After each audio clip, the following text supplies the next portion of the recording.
All right, so another fabulous day and another fabulous live stream here for Thrive Space. Welcome, everyone. I'm slightly in a different room today, just so you can see me, but all is good, and I hope you are well as well. So thank you for joining this session. We've got another session on Thursday as well, which is Breaking the Pressure, which I'll mention at the end here for you. This one is a sneak peek into our Clarity Under Pressure series, just to give you an idea of what you can expect within Clarity Under Pressure. So it's like, what I've been mentioning on some of my broadcasts before, because clarity and pressure is what we need when we're in the corporate space. And this is some of the strategies that actually work, that are through lived experience and are also backed by science. So it's not just in the moment exercises, things like that you hear about online, but it's actually sort of things for the medium term and long term that can help you actually move from just surviving to thriving. So what is the Clarity Under Pressure series? So let me get into that for you.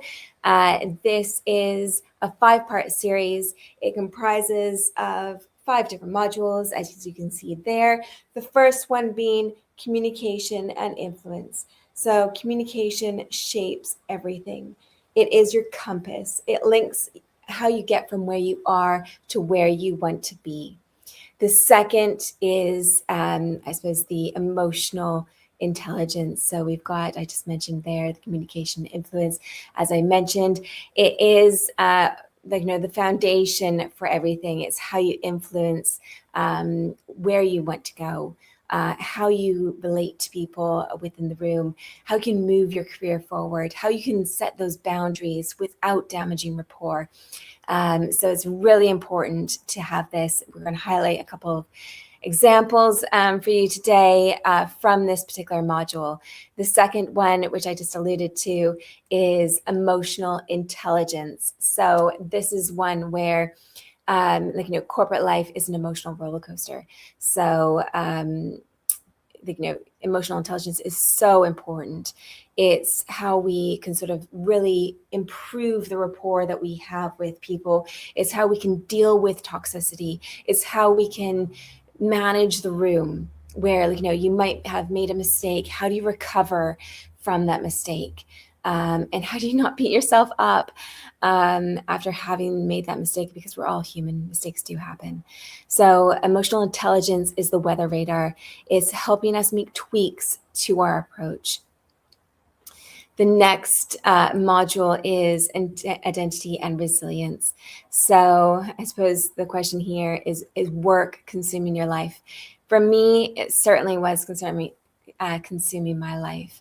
So this is where you can build the internal stability and not necessarily focus solely on work, because I would wake up Monday to Friday and sometimes Saturday and Sunday, admittedly, of course. But we go to work sometimes more than 8 hours, right? Or we go to the office and then we come home for dinner and we turn on that laptop again. And who knows when we actually put it away. And we don't feel rested when we wake up in the morning. And this is how we reach burnout. So definitely addressing this identity and resilience. This is whether you're at your laptop or just thinking about work, because sometimes we might be doing something else, but we're thinking about our to-do list. So identity and resilience is our hull and anchor, holding us steady amongst the waves. The next module is focus with intention. So distractions are everywhere these days. And I don't know about you, but I get pings on my phone. I've got people coming into the room or the office, and you get all sorts of distractions. You get distracted at the coffee station, everything like that. And so it's really, where do you find the time to focus on what's actually going to move the needle forward? So certainly these days, we're more distracted than ever because we've got so much technology that can make us available all the time. So focus is the navigation map. It directs us where we put our energy. And the last one here, the last module, is decision making with ambiguity or uncertainty, because ambiguity is the new normal. So clear paths don't always exist. You have to create them sometimes. And that sounds scary.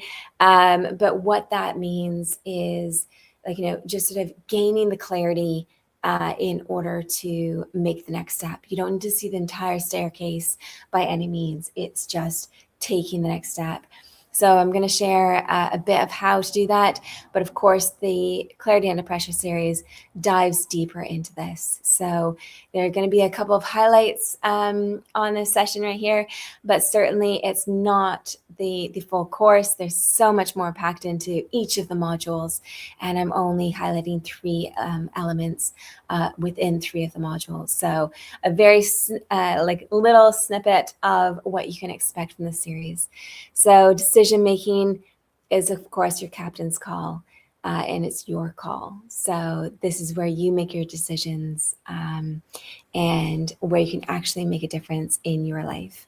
So for the next 20 minutes, I'm going to highlight a couple of, actually 3 of the topics that we cover within this series.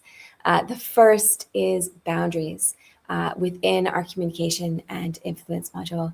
The second is emotional steadiness from our emotional intelligence module, that's module 2. And the third is identity building from our identity and resilience module. But first, can I share a bit about me? So work consumed my life. And I would try and do everything that I could to the best of my abilities. And that meant pushing myself beyond reasonable limits. This was also compounded by people at work saying that I had to do double the workload, or I was the only person that could actually do it.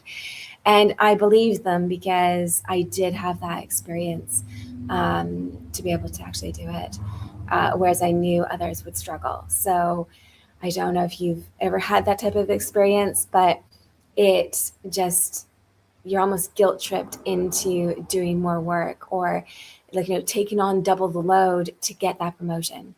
And that's how I felt. And that's why work consumed most hours of my days, even on weekends, sadly.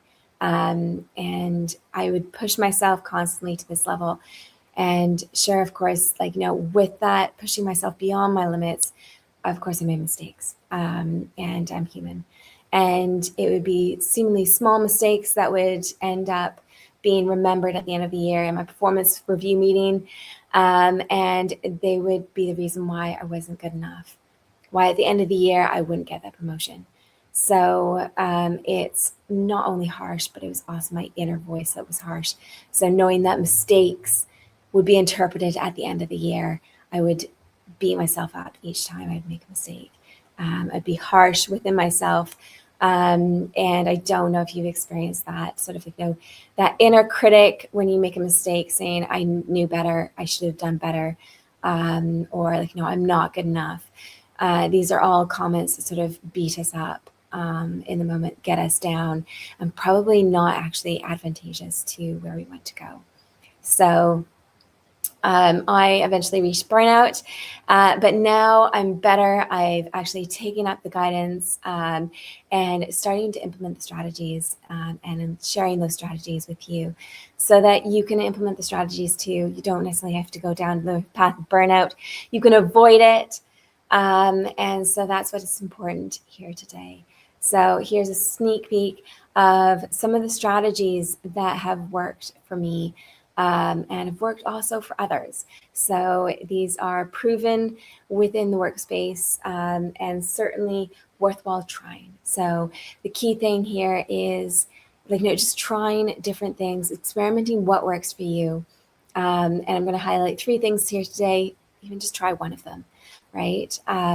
So it's about progress, not necessarily perfection. You're not expected to change overnight. You're not expected to transform your life overnight. So let's get into some of the strategies. Okay, so the first one we're doing is, of course, module 1, and that is communication of boundaries. So in our first module, one of the elements we highlight is boundary communication. And for me, this was certainly, I suppose, challenging. As I mentioned before, corporate pressure creates the fear of saying no due to possible consequences. So I felt I couldn't say no because I wouldn't get the promotion. And I couldn't say no because, just other reasons, right? So that is not the only reason in terms of fear of the consequences, but there's also cultural expectations. The only one, which I mentioned before. So I was the expert on US GAAP. I was the expert on SEC regulations. So often, and I went through more inspections from the regulators than even partners. So I was called upon as the expert, it's only you that can do it. And so I certainly felt that one from my standpoint. Cultural expectations coming from North America, there's the expectation of just go, go, go, go, right? And work those hours, especially also in London. I worked in London finance. You're expected to work till midnight and things like that. That's the norm when I was working there. The assertive statements while maintaining a great rapport is something that really truly helps. So sometimes, for me, it felt like it was almost like an all or nothing. So there wasn't any type of compromise available. So I had past experiences where I would say no, and then no, of course it would go against me at the end of the year, or I wouldn't be open. I wouldn't be, I suppose, offered other opportunities from that individual. And so I felt like, oh, it's career limiting to say no. And then also potential core beliefs. So my needs aren't as important as other individuals. Theirs are more important because they're my boss, or I don't feel good enough. So I've got to take this on. And yeah, so all sorts of things as to why we might not necessarily uphold our boundaries. And so how do we actually maintain boundaries while reducing the risk of consequence and maintain that rapport with our boss? So in our Clarity Under Pressure series, we provide many examples, but a couple of examples of this include, for instance, I have to work on 2 priorities this week, so I'm only available to help on this matter next week. Or what can I deprioritize to take this on? And each component of this task takes 7 hours. So I can only complete the first element by the end of the day. If we can extend the timeline, I can do all 3 components by the end of the week. So that in itself is sort of providing alternatives and trade-offs. So alternatives and trade-offs are the key to maintaining that rapport and still being viewed as solution-focused. So those are the examples there. The first one was I'm working already on 2 priorities. This has to wait until next week. Or what would you like me to deprioritize? So it's almost the what, not can I deprioritize anything. It is specify something that I can deprioritize to take this on. And the other element is almost breaking down the task that they're asking into the reality of this actually takes X number of hours. So when you break it down into the components, people actually can create more realistic timelines. Another element is also changes in scope, right? So think about those sorts of things when you're trying to create the boundaries, especially when it comes to workload boundaries. But these sorts of things also apply to other boundaries like time and so on. So when communicating workload boundaries, which has certainly been a focus here, think about the possibility in terms of flexibility in timing and scope. So boundaries are vital to maintaining well-being and shield us for overwhelm. They are what drove me really to sort of burnout. It wasn't necessarily the cause, but certainly those 2 things can really help in terms of flexibility in timing, flexibility in scope. So The next one that we're going to dive into here is the second module. So that's emotional intelligence. And from that module, I'm just going to highlight some things with regards to emotional steadiness. So one of the things with emotional steadiness is reframing negative thoughts. So most of what we think is like most of us think we're emotionally intelligent until we unpick the layers behind what we actually do. So that certainly was me. I thought like, no, oh yes, emotional intelligence. I can regulate my emotions, be calm and everything like that. But there's hidden triggers. There's hidden behaviors that we're doing, hidden reactions within our body. So unpicking that, understanding that a bit more only enhances your ability to influence then the room. So if you're struggling with influencing the room, if you're like, feeling a bit of weight whenever you're going into a conversation or whenever you're leaving a conversation, this module is certainly for you. So let's do a bit of an exercise here. So first, let's see, how do you feel when you tell yourself, I'm failing or I'm stupid? For me, that it makes me feel down. I feel lower energy and I feel sad. So I feel like I'm falling behind, I'm failing. Like, it's just like, that negative drawdown is certainly what I feel. And in contrast, how about if we tell ourselves, I'm succeeding, I'm progressing, I'm learning? For me, that feels uplifting, more energized, more positive about the future. So what we tell ourselves can bring us down or it can uplift us. This is what's important to recognize. That inner voice. If you've got an inner critic like me, like this is really important to understand. Reframing the thoughts, reframing what that voice says. So Eleanor Roosevelt famously once said, no one can make you feel inferior without your consent. And it's true.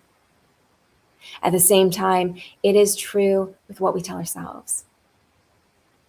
You can choose to bring yourself down or champion yourself. So the power is in the inner voice. It's not necessarily what other people say. Like, they can talk all they want, but it's what we tell ourselves about what they say. Do we actually believe it? Because that's the power. Like, that's when we believe what they say, if it's negative about us, that is the true, negativity and impact that we have. Whereas someone says something negative and we don't believe it, it's got almost like an empowering impact on us. Like, well, I'm going to prove them wrong, right? So what we tell ourselves is so important. And this is what we go over in this module, or one of the things we go over in the second module. The power is in the inner voice. Our beliefs drive our thoughts drive our emotions drive our behavior and actions, and our actions drive our results. So if you don't like the result that you're getting, this module is for you, because it's unpacking why we're getting the results we're getting. And corporate pressure activates that inner critic fast. Suddenly, you're mind reading, catastrophizing, and personalizing everything. And I believed that I had to be perfect to get ahead as a woman in a male-dominated industry. That was my belief. It was based on observations and based on assumptions rather than facts. So to change that belief, I had to look for exceptions to the rule. And I opened my eyes to what I could be doing wrong by being skeptical and perfecting documents. So that's my actions, right? My thoughts were coming from a negativity standpoint or being skeptical. My behaviors were perfecting documents. I had to be perfect. Not like, I couldn't make mistakes. I had that inner critic when I ever made mistakes. So these are the behaviors, the thoughts that then led to the results. So because I was perfecting things, or I didn't necessarily want to communicate and update until I was on top of everything, that had an impact on how people viewed me. Yes, I was reliable for the quality of the work, but if they wanted something quick and fast, perhaps they wouldn't necessarily give it to me, right? So it has consequences to, I suppose, what we do. And can you see the connection as well? Is the question for you to hear today. Because if you see this sort of connection here, just maybe reflect for a minute or two about what you could be doing. What type of thoughts are you thinking? So when you make a mistake, what happens? What are you thinking? Do you do you take it as a learning experience, or do you beat yourself up and sort of put yourself down? Because if you're doing the latter, it's impacting how you show up.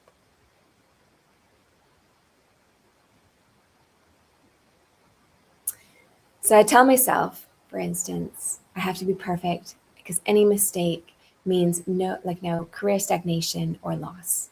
So I'm not going to get that promotion because that's based on past experience. But in reality, it is typically more how I respond to the mistake that's more important. So if I made a mistake, but I admit it and say all right, this is the next thing I'm going to do about it, that handles that makes it better. Yes, okay, the mistake is a mistake, right? We can't change it. But how we respond to it, by communicating with our stakeholders, by being open and sort of saying, all right, well, this is my plan to address it, is much more better than just trying to deal with it ourselves. What we can do is we can reframe it. I am human and we all make mistakes. How I respond to a mistake is more important. So just telling ourselves that is going to change the way we think.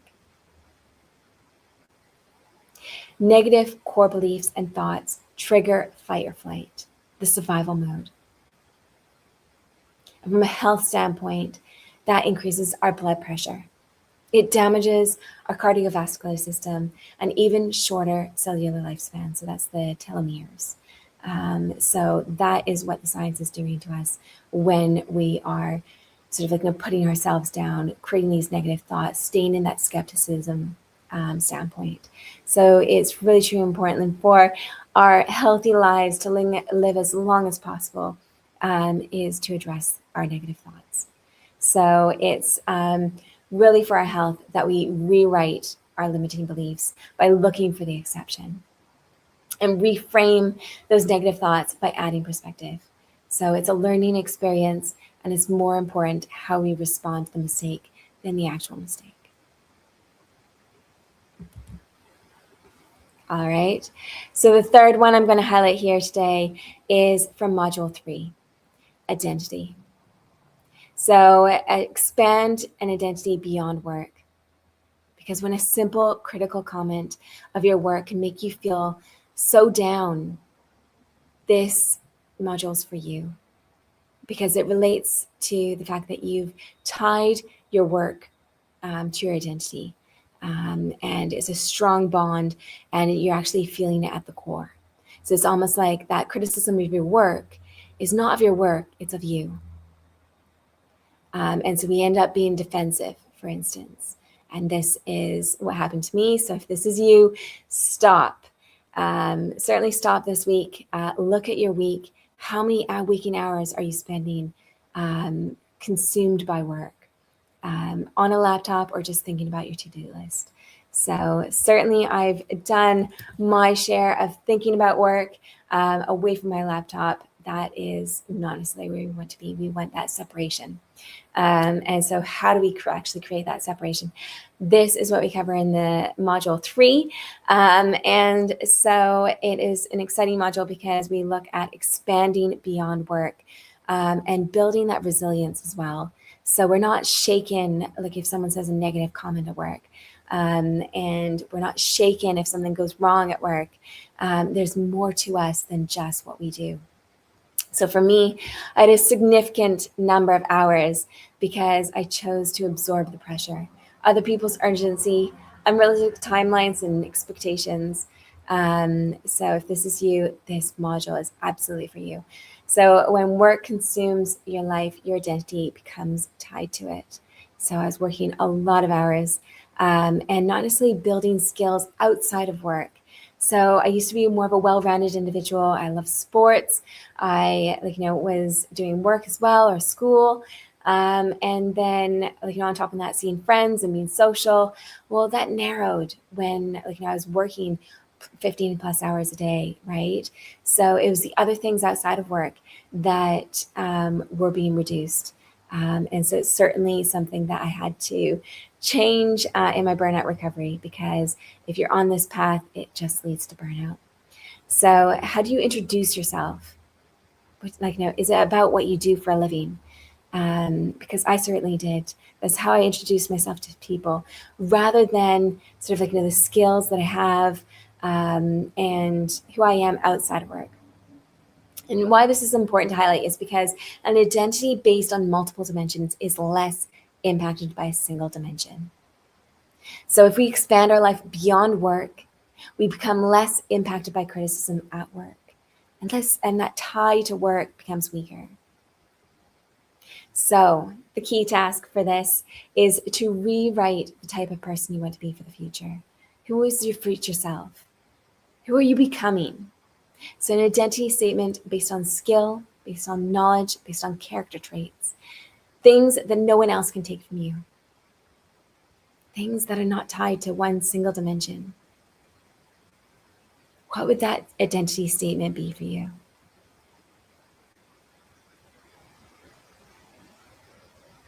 So then repeat the identity statement daily and affirm each day as the person you want to be that day, the person you choose to be that day.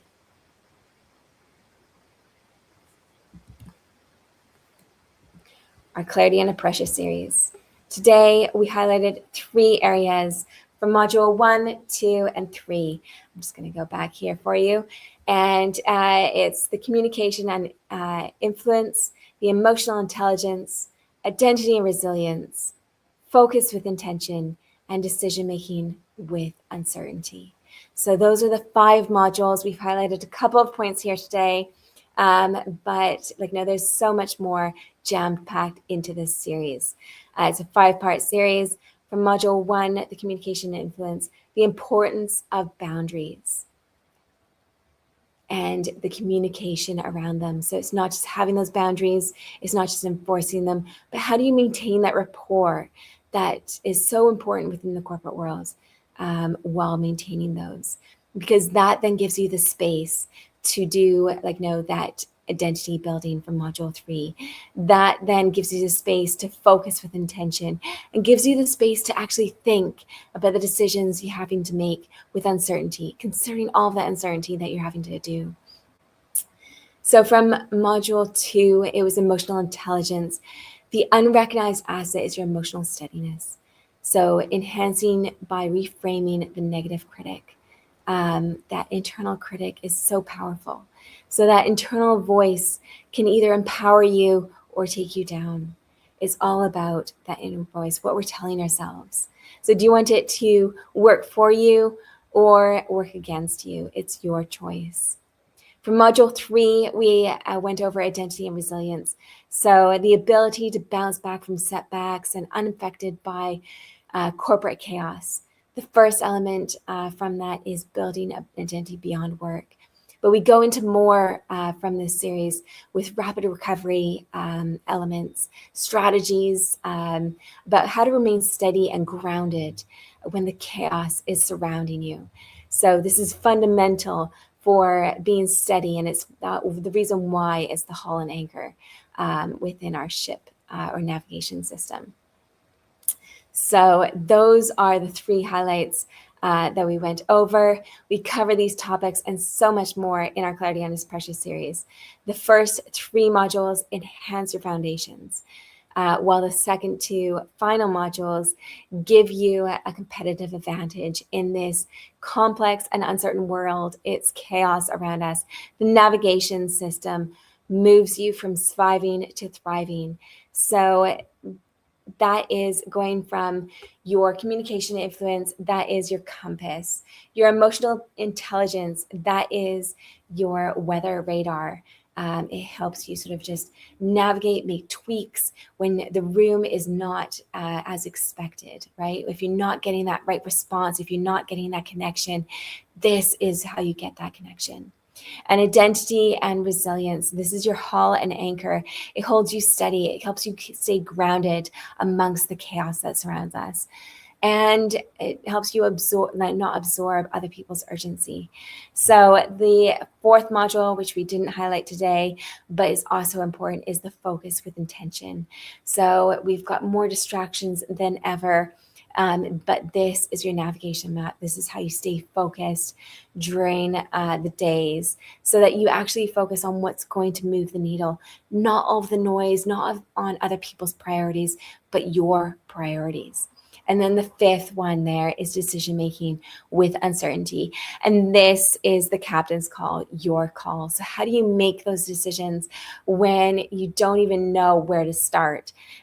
So do you see the power in this? These are the 5 modules that you need to actually go from striving to thriving. So it's a powerful, powerful series. And I hope you can see that clearly from what we've discussed today.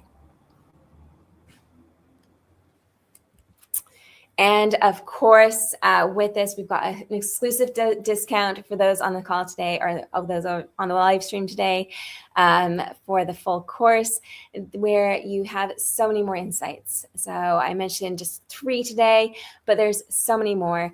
We're halfway through 2026. And of course, if you're going to live to 100 years old, don't live the same year 100 times. 2026 could be your year, the one that's transformational, the one where you actually change, make the pathway to the life that you actually want to live. As Warren Buffett famously said, invest in yourself. It's the best investment you'll ever make. It will pay off for the rest of your life. So you can choose to do the same thing you did yesterday, last week, last year. But if you don't invest in yourself and instead choose comfort and familiarity, you are going to risk that you lose getting the potential that you need. Like the potential of your life. Where do you want to actually be? What type of life do you want? It's because, of course, you don't want it to be consumed by work. No one wants that. So why are you doing it? Why did I do it? I had plenty of reasons. I needed to pay the bills, right? But there's better ways of doing it. It's working smarter, not harder. And this is going to help you do that. This is the strategies, the phrases that you want to use. Because if you don't enforce your boundaries, you'll continue to live to work, sacrificing your well-being, sacrificing relationships with others. And it's all for other people's benefits because you're not going to achieve the life balance that you crave. And if you don't change those thoughts driving how you show up, you stay with that skeptical mind, you stay in the past, because one situation in the past does not mean that it's going to happen again. So stop bringing up the past. Yes, we use it as a reference point, but it's not the only reference point. Look for those exceptions. That's how I changed my limiting beliefs about, in order to be perfect as a woman in a male-dominated industry, that doesn't need to be the case. I looked for the exceptions, and I can be one of the exceptions. So certainly change that negative skeptical mind. And there's strategies on how to do that. If you don't change that skeptical mind, you will lose out on those connections, because how we present ourselves is what people receive. So have you ever spoken to someone who is skeptical? You sort of it puts up a barrier, puts up their guard, right? So you can't necessarily connect through that barrier. And that's going to impact your relationships at work, your relationships at home, everything like that. So certainly something to help, because that is going to help your career and help you fulfill your life. You don't likely want to be around negative people, so don't be one yourself. And that is why I had to tell myself. Don't be that negative person that no one wants to be around. And if you don't expand your life, you will lose out on your vision. Life is more than work. And so this series gives you that clarity. And we've got here So certainly choose to invest in yourself today. If you want to take on this series, you can do it on your own time. And the discount there is an exclusive discount code for 40% off on our series today. So choose yourself today. Choose your destiny or someone else will. The choice is yours. We've got 2 actions here today. Take advantage of that exclusive limited time offer. We've got Clarity. It's the discount code for a 40% discount. And then also join our community for more insights that we share. If this was helpful for you, there's plenty more. We've got free resources on our website. We've also got more free resources in our community on school. So definitely sign up for our community. We also share a newsletter with our community and posts as well as these live streams. So certainly worth it. And if you're struggling in the day, reach out to our community. They'll provide you with the support, the encouragement, and examples of what's worked for them. So it's certainly worth it. Our next live stream is coming up, is Break the Pressure. Look out for it, and certainly come back for more. So thank you very much for joining us here today. It's been wonderful having you. Hope you've had some great insights from us and you're going to action something today. So take action today, join our community, take advantage of the exclusive offer, and certainly join us for our next live stream. Have a great day, great Tuesday. It's a wonderful, beautiful day here in Vancouver. I'm enjoying the summer here and hope you are able to enjoy the summer. If you're struggling this summer, this is a chance to really turn your life around. Get some of those strategies in place such that you can get out and enjoy the sun, enjoy friends, family, whoever you want to connect with over the summer period. So have a great day and definitely do those 2 actions at the very least, as well as I suppose spending time with us coming up on our next live stream. Have a great day.